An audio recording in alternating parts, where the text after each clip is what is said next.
ibang values. Okay? Hindi na isasama yung annual. Kasi ang purpose mo sa chart is makita mo lang kung alin sa mga quarters mo ang mas mataas ang mga nagastos mo. Okay? So, bago mo i-click yung okay, so pansinin nyo, sa house rental, bakit pantay-pantay sila ng values yung apat? Dahil pare-parehas din ito. Diba? First quarter, second, third, and fourth. Meron siyang legend dito kung ano yung kulay. Okay? Ganoon naman dito sa electric. Ang electric natin, nasa below 500 siya. So, nasa below 500 lahat yan. Diba? Except dito, hindi na yan kasama. So, yan ang lagi nyong babantayan at pag-iingatan. Na pag gumawa ka ng chart, huwag mo isasama yung, yung total at saka yung annual. Kasi itong annual na to, ito yung galing eh. Diba? So, meron ka lang, gagawa mo ng chart yung quarter report mo. So, first, second, third, fourth quarter lang. Hindi mo na rin isasama ito sa baba. Okay? So, ulitin ko ha. Pagka-insert ko ng table, ganyan ang itsura niya kanina. Diba? So, okay lang muna naka-overlap siya. Pwede natin i-move mamaya. So, next is, from chart design, meron tayong select data. Doon mo ngayon i-adjust kung ano yung data lang na magiging source mo para sa chart mo na to. So, since hindi natin isasama ito, at saka hindi rin kasama itong annual, so, iselect mo ulit. Dapat kasama yung headers mo. Okay? So, meron na siya agad preview. Bago mo i-click yung OK, machi-check mo rin siya kung tama ba. Kahit na-click mo yung OK, kung mali pa rin, balik ka ulit sa select data. So, pag na-select mo na yan, at okay naman na siya, so, ang car installment, 4 na quarters, pantay-pantay dahil sa pare-parehas yung kanyang value. Okay? Malinaw? So, pwede na tayong mag-click na okay. So, itong chart na to, katulad ng sa lessons natin sa Word, ay kasama siya sa illustrations. So, ang illustrations, meron siya mga buttons dito. Yan yung tinatawag nating resize buttons. So, pag click mo dito at tinrag mo, magre-resize siya ng side at saka yung sa bottom side. Okay? Pag dito lang naman, dito sa kanan, so resize din siya ng ganyan. Okay? So, pwede natin siyang i-move. Ang pag-move natin ay dapat dito ka mag-click sa vacanting space. Huwag dito sa loob. Bakit? Kasi pag sa loob, ganyan, tatamaan mo to, pag click mo ng drag, maaaring ito ang ma-move. Or ito, pwedeng yan din ang ma-move. Okay? So, pagka magda-drag tayo, laki na ng drag mo. So, i-move mo to. Yeah. Okay? So, ito, yun yung pag-move. So, pansinin nyo, pag ganyan, di ba? Familiar yung button na yan.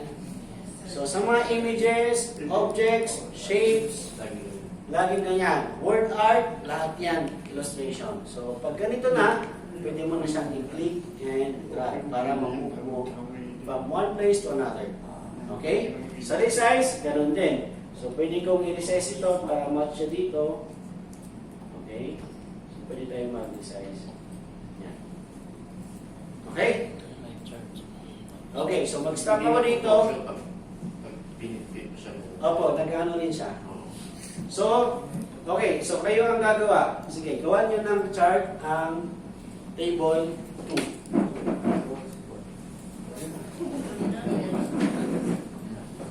Okay, tapos na? Yes. Okay. So, sabay-sabay tayo. Sige. Tapos sabay-sabay tayo. Sabay-sabay na. Sabay-sabay tayo. Select data. Yan. Choose So, muna yung first, table. O chart. ano kailangan gawin bago kayo kumuha ng chart? Select the Nakaselect table. kayo sa loob ng table. Kasi pag ang nakaselect ay dito na table, dito ang pagbabasihan niya. Diba? So, mula dito, then insert. Insert. Okay? From insert, then hanapin nyo yung sa charts. Meron tayong bar. Ayan.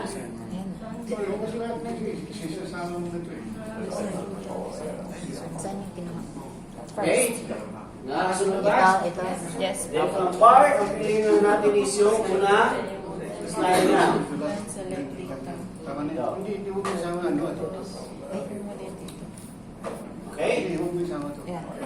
After nito, Lagay ko muna dito. then click nyo na isang click. Chart. Yan. So, nandito ngayon yung chart. Hayaan nyo muna kahit naka-overlap siya. Okay? So, from here, meron tayong chart design, then merong select data. Dahil i-adjust natin kung ano lang yung pagbabasihan niyang data. So, dito sa select data, isang click lang. Okay? Then, saka nyo i-select lang yung hanggang sa 4th quarter lang. Ito lang. Okay? So, i-select ko siya, some expenses, hanggang dito. Hanggang dyan lang. Okay? Ito lang ha? Ito lang. Hindi kasama yung column ng annual. Kuha mo. Hanggang 40. Huwag mo isama yung total. Oo. After that, then, i-click na natin yung Okay. okay. Ay, nakuha yung ano. Then, pwede na natin siya remove dito. Nasali yung annual mo? Hindi. Nasali yung annual.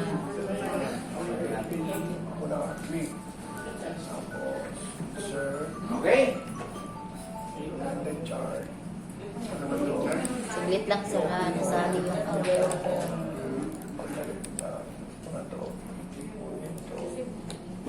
Akala ko live to, nagkakantay ako ng magko-comment.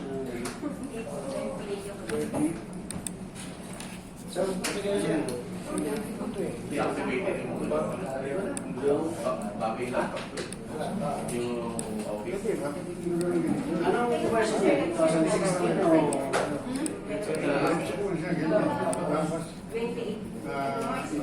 Lipat mo lang siya.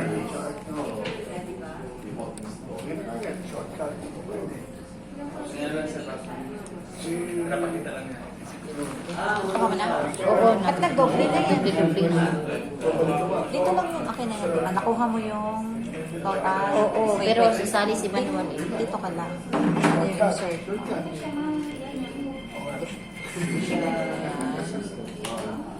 Chart. Chart design. Select data. Ang galing mo si Overflight. Isama mo si expenses.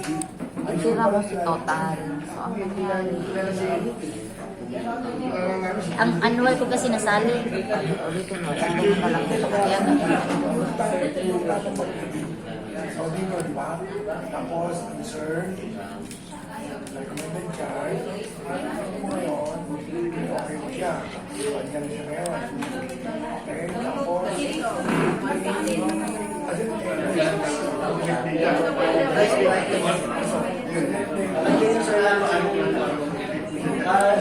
Yung iba, sama mo yung expenses.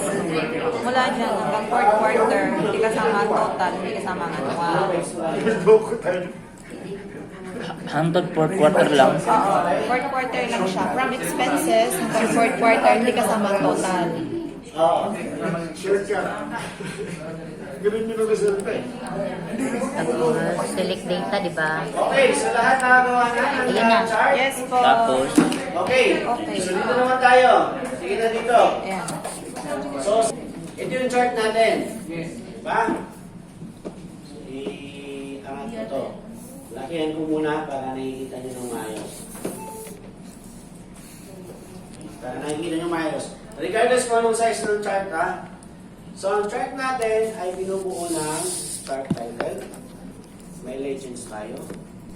Meron tayong X and Y axis. At ito yung bars natin. Okay? So, pwede ba natin baguhin yung chart title at iparehas natin dito sa total sum? Yes, pwede. Diba? Paano? I-click natin, of course, yung chart title. Yan. Isang click, na-click mo is yung chart table niya o yung parang text box niya. Okay? Then next, pangalawang click is doon na sa loob ng text. Okay? So pwede mo na siyang palitan. I-delete. Then pwede mo ilagay yung lagyan natin ng quarter para maliit. Quarter, total, sum. Yan. Pwede mo siyang i-format. Kasi pag may nakaselect na kahit anong object or text box, makikita mo kung ano yung mga naka-enable na formats. So, pwede mo siyang, let's say, pwede mo siyang gawing bold. I-fill color mo siya ng, let's say, green para parehas din sa memory ko. Okay? Total sum. Okay? So, pwede pa rin i-fill color ko. Pwede ako magpalit ng font color, font size, font style, ibang formatting dito para lang pagandahin ko yung title ko. Okay? So, yan siya. Pag okay na, then mag-click ka lang sa outside ng iyong chart. Okay? So, back to basic tayo doon sa paggamit ng font. I-master nyo to ha. Kasi, may nagtanong ata sa akin. Yung sa fill color. Tumama ito ano. Sa fill color, huwag nyo kakalimutan, nandito yung fill color natin. Ganun din sa mga table. Okay? Pinaka-basic natin yan. Itong nasa home natin. Okay. Next, pag nag-click ako ng chart na to, at binalikan mo yung chart design, pag gusto mo pa siyang palitan ng mga kulay, meron ng mga naka-presets na designs ito. Okay? At pag kilik mo tong araw na to, drop down list yan para makita mo pa yung mga additional designs mo dito. So katulad po nito. So meron mga additional na designs yan. So pwede kang, let's say kung font ka ng kulay na black or kung merong ganito, gusto mo ipakita na medyo may mga blue lines na siya, grid lines. Okay? May gray rin na shade. Pero ito, sinama niya yung mga values dito kaya nagkaka-overlap na sila. Okay? Pero pwede mo pa rin siyang ma-adjust. Okay? So, ang purpose lang, lagi yung tatandaan, ang purpose lang ng chart is pag unang tingin, alam ko na dito, kahit hindi ko i-analyze to. Unang tingin, makita ko na, ang pinakamalaking gastos ko pala sa loob ng isang taon, car installment. Ang sumunod, house rental. Ang sumunod, grocery. So dito ako pwede magtipid. Pwede mag-adjust. Dito, pwede naman siguro, bawasan mo lang ng 2 gulong yung sasakyan mo. Okay? Kontrata. So nakakontrata yun. At saka yung house rental. Although yung mga house rental dito, may nag-room sharing, di ba? Sa mga bachelor. May naman ng bahay. Di ba? Okay. So, yun ang purpose. So, ang charting nyo, make sure na pag tinignan siya ng kung sino man yung titingin ng chart ninyo, or let's say yung boss mo, kailangan neat siyang tingnan, hindi masakit sa mata, hindi mo kailangan gawing colorful. Okay? Ang purpose lang ng chart, para mabilis niyang makita. Unang tingin, oh! Ito pala malaking gastos. Ito pala yung mga pinakatipid sa tubig, hindi kasi mo naliligo araw-araw. Every other day. Okay, yung damit, type side A, side B. So yan yung purpose ng chart. So kaya huwag kayong mag-spend ng efforts, yung mga extra efforts sa pagpapaganda ng chart. Okay? Yun lang ang purpose na So pwede kayong mamili dito sa mga preset na naka-set preset na ng mga designs. Okay. Meron din dito sa change colors. So pwede natin palitan yung mga mixed combination ng kulay na yan. So meron dito sa change colors, pwede kang mamili ng iba't ibang mix ng kanyang kulay. Meron din naman pare-parehas, meron lang siyang from light to dark na shade. Okay? Pwede rin yung Ming. Kung gusto mo ng Ming. Honor. Okay? So, yan yung mga colors na pwede mong piliin. Na hindi mo na kailangan iisa-isahin. Although, pwede mo pa rin, kung talagang papalitan mo ito ng kulay, so, nag-click ka lang ng isa, lahat ng mga values ng first quarter mo, okay, blue, pwede mo siyang palitan dito sa color. Pwede mo siyang palitan dito sa color. So green, may green na pala. Pwede mo siyang mano-mano na palitan, gawin mo yellow. Balik pa rin tayo sa basic, di ba? Na fill color. Okay? Kung meron kang specific na papalitan dyan. So pansinin nyo, kinlik ko lang yung isa, lahat nakaklik na, and nagpalit na rin ng kulay dito. Okay? Ganun lang pagkakailangan yung ano. So once again, halimbawa, kung doon sa chart design ko, chart design, okay, naglagay ako ng ganito halimbawa. Okay? So, maaaring sa exercises or sa exam niyo, ito ang piliin ko pero may babaguhin ako ng konti. So, katulad din nun sa table. Diba? So, ang hanapin nyo lang is kung ano yung design na pinakamalapit siya. Then, sa kanya ngayon, palitan yung iba. Para at least na-minimize natin yung pa isa-isang pagpalitan ng kulay. Okay? Malinaw? Okay, so sige, try nyo magpalit kayo ng magpalit kayo ng chart design, tapos palitan nyo ito ng ibang kulay. Okay? So meron pa yan sa baba. Okay, pwede kayo magpalit ng ganito. Sige nga. Pina-install ko lang to sa ano? Sa Yan. version to sa So ito naman is medyo ano siya, yung talagang shade of gray at saka black lang. Yung isang linya lang. Pipindutin ko siya si... ano mo na... Yan. Then yun na naman sa change colors. Then iba pa yung school bar, nasa baba siya. Tuwa ko na. Ayun. Puro black and white lang. Yan. See? Mas kayo sa labas.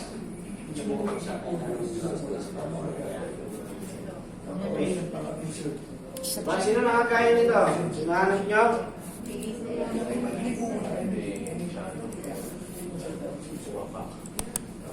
Doon sa bulak. Ito. Iba eh. Yan. Papalitan nyo muna ng ganito. Then sa kayo pupunta sa Color, sir? pinalitan muna natin ng design na ganito. Then sa color tayo, hanapin nyo yung mga black and white. Nasa baba siya. Ito. Nasa baba. Usually, nandyan, hindi mo makikita dito. Kailangan nyo ibaba ito. Baba mo slide. Okay? Turot na. Nandito lang siya. Masyadong ano dito na. Nasa lang, Jay. Kaya mo parang Haba kasi. Yan na. Yan na. Patay. May shirt ka.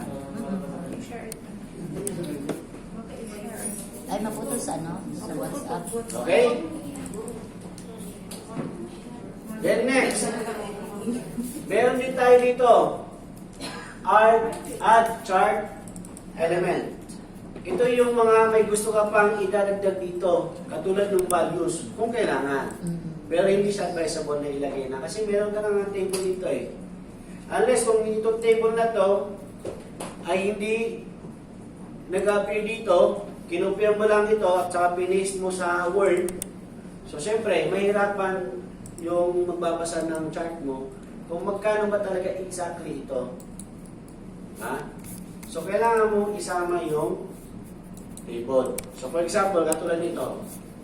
Kung bubukas ako ng Word. Okay? So yung Excel na to, ililipat ko siya sa Word. Okay? So makinig dito muna ha. So pagka yung table ko, for example, itong ay yung chart ko, Control C and V lang to ha. Yan. So pag ganito, mahirap tansyahin magkano ba talaga to. Diba? Hindi natin alam. So para malaman natin, bago mo siya i-paste dyan, okay, dapat meron kang value dito. Doon mo na ngayon gagamitin yung add chart element dito. Okay? Make sure nakaselect yung chart nyo ha. Kasi kung hindi yan nakaselect, hindi siya nakaselect, wala kang makikita chart design sa taas. Ha? So, kailangan nakaselect muna siya para mag-enable yung chart design. Then sa add element, dito na marami tayong pwedeng idagdag. Okay. Ito ngayon, kung maglalagay ako ng value right doon sa bawat bar natin, nandito siya banda sa data levels. So, data levels, okay, pwede siyang naka-center, kaso nag-overlap. Pwede siyang inside, and pwede siyang inside base, pwede siyang outside, pwede siyang call out. Okay. So pag sa ganito na naka-overlap sila sa isa't isa, pwede mong i-move, i-click yan pa isa-isa, mamano-mano move. Okay. So try natin halimbawa dito sa outside end. Okay. So pag ganyan na outside end, makikita mo ngayon yung bawat value pwede mo siyang i-move. Yan. Tapos yung isa naman, ito, pwede mo siyang i-move. Okay. Pero, since napapansin natin, pare-parehas lang naman siya. Pwede mong tanggalin lahat, isa lang ang itira mo. Kasi parehas sila eh. Diba? So, pwede i-click mo yung isa, delete. Tapos, i-click mo yung isa, i-delete mo yan. Okay? Then ito, delete mo. So, kita mo na ngayon yung values nito. Okay? Ito, magkakaiba, so hindi mo pwede i-delete lahat. So, i-adjust mo yun siya. Yung text file, Pwede mo siyang i-rotate. Okay? So, itong mga values na to, i-adjust mo lang siya para mag-move. Okay? Or, meron tayong ito yung pinakamabilis. Pwede mong kunin to. Okay? Kung halimbawa, ililipat mo siya ng application. Then, dito sa baba, pwede mong ilagay dito yung table mo. Doon. Lalo na pag complex yung data mo. Kasi marami kang values. So, doon sa yung table, okay, kunin mo na rin to. Then, saka mo ilagay sa baba. Then, mag-adjust na lang tayo. So, balik kayo dun sa word lessons natin. Paano natin i-manipulate yung table. So, liitan mo lang yung table, liitan mo yung mga fonts para magkasya siya dito. Then, pwede mo na siya. Nakikita na siya na nagre-reflect na siya dito. Okay? Malinaw? So, kung ang ating table, kung colored to, pwede mo rin gawa ng, kung ang house rental kulay blue, pwede mo rin iparehas para madaling match kung sino man yung nagbabasa ng report mo. Okay? Malinaw?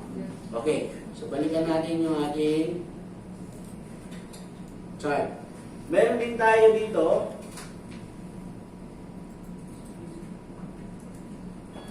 Picture mo muna yung attendance ko.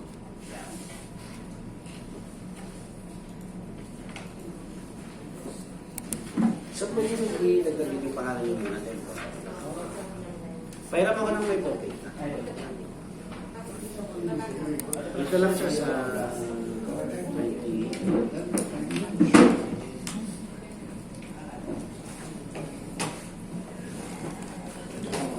Dito pala din yung mga bako. Ha? Dito pala yung mga bako nagagapuhan. Mga nasa likod. Ay, oo. Dito yung mga lalo na yun, no? Yun, yun.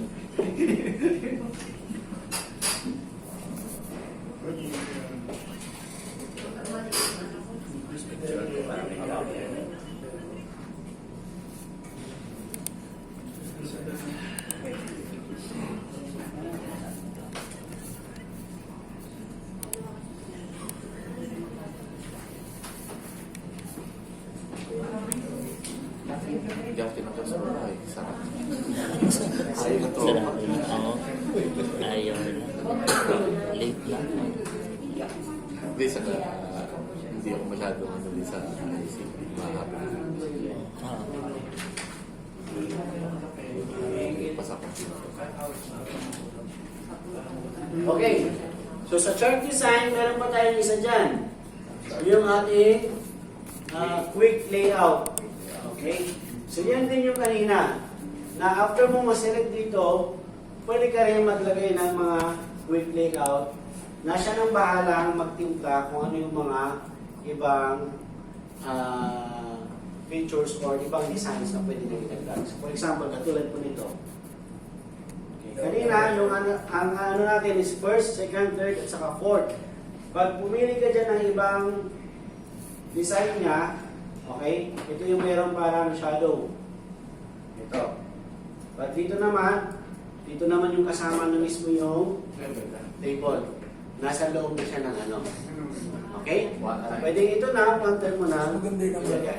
So pagdating natin sa PowerPoint, doon na. May gagawin kayo sa Excel, ililipat nyo sa PowerPoint. Kasi ang PowerPoint, yun ang inyong presentation nyo. So ito ngayon yung kanina. Instead na yung table, pwede na ito. So makikita mo na yung values dito. House rental. Ito na ngayon siya. Okay? Bakit yung bago? Sir, ba't ayaw ako? Ha? Peke yung laptop. Ayaw lumabas. Sa quick layout na. Ilan nga po? Layout Tapos, number 5. number 5 pala yun. Ito, number 5. Quick layout. Quickly, Mas unsi. Ito lang. Mas unsi na rin. May naman siya. May iwan. Yung klase pa ako sa glass ko. kaya pala. Thank you po. Ako na. Hindi, quickly out na tayo. Saan yun? Quickly out. Ano ginawa ko doon, sir? Review. Sige, quickly out. Review. Review. Number 5. Ah, sa review? Review. Ah, review. Alam ko na yung basic. Ba't sa'yo wala? Ayan. Hindi ka na sabi mo kay sir. Ay, hindi, kasi mali pala yung natutulog ko. Ayun na naman yung tinutulog ko. Imbes na dito, ang lumalabas ito. Ano ba ito?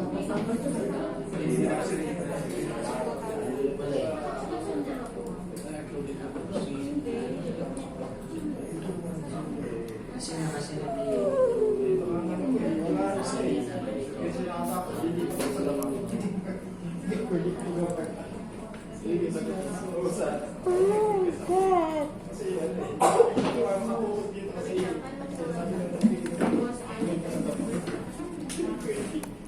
ang naselect nyo lang is hanggang dito lang. Okay? Hindi nyo na isama yung inyong mga headers. Anong mangyayari? Wala dito. Siya na maglalagay. Series 1, Series 2, Series 3, Series 4. So, pag yan ang nakalagay na series ang ginamit niya, ibig sabihin, may hindi nyo na isama yung headers natin. So, babalikan nyo lang din siya. Select data, i-adjust nyo lang. So, isama nyo yan. Okay na siya ngayon. Okay? Then, click. Okay. Okay? So, once again, ang chart, hindi nyo kailangan mag-efforts masyado dyan. Pili lang kayo ng design. Then, kung may gusto kayong palitan sa mga colors niya, dito lang. May idadagdag kayo dito. Quick layout, kung meron kayong additional na gustong piliin. After that, kung okay na, let us see. Wala na iba. Additional pa. Okay? Malinaw? Then, ang chart is pwede nyo siyang kopyahin at ilipat nyo sa Word o sa ibang application ng Microsoft. Okay? So, malinaw sa lahat? And pag nag-copy ka at sa Word, okay? So, normal lang siya na pag copy-paste. Okay? So, yung pag-copy-paste natin, alam ko mayroon ano dyan eh. Mayroong pwede mo pa rin siyang ma-adjust kahit nasa Word na. Nasa words. Okay? At pwede mo pa rin siyang ma-edit yung data doon sa Excel. ito yung source niya, or pwedeng edit tapos data in Excel. Kung wala yung source nito, binigay lang sa yung Word, lalabas pa rin to doon sa lalabas pa rin siya dito. Sir, nakalink yan.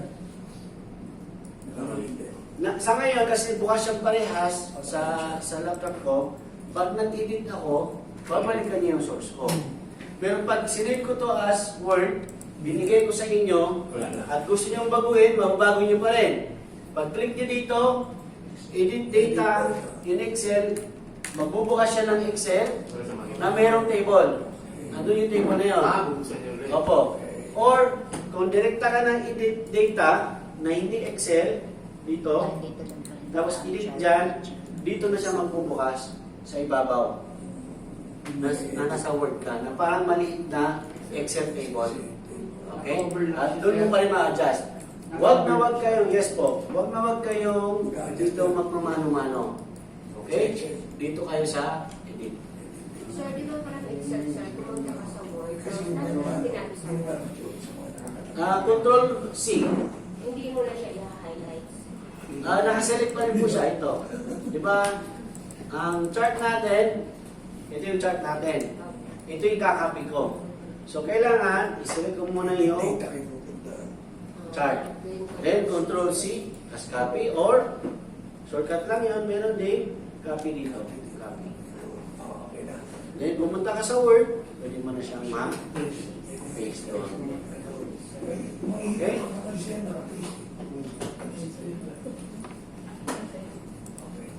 Pero kung hindi niyo magamit, kayo gumalaw. Puro malalaki.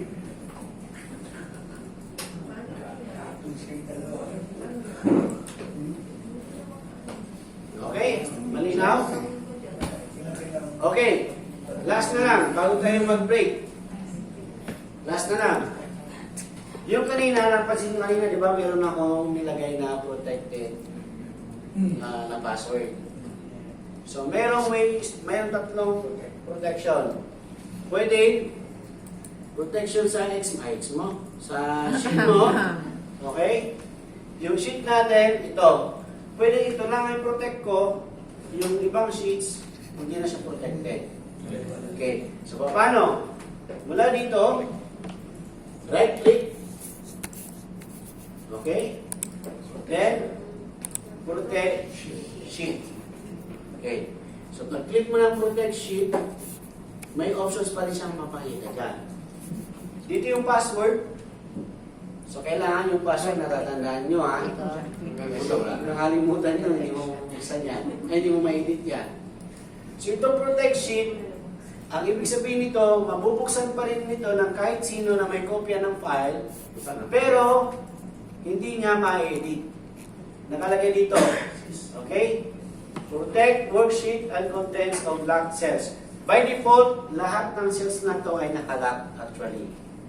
So, pag sinilagay mo dito na ang pwede lang niyang gawin, allow all users of this worksheet, itong worksheet na to, kasama ang sheet, ibang sheet, para ma-select yung unlocked cells.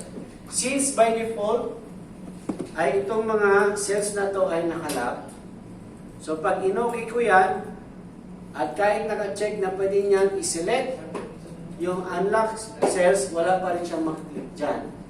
Bakit?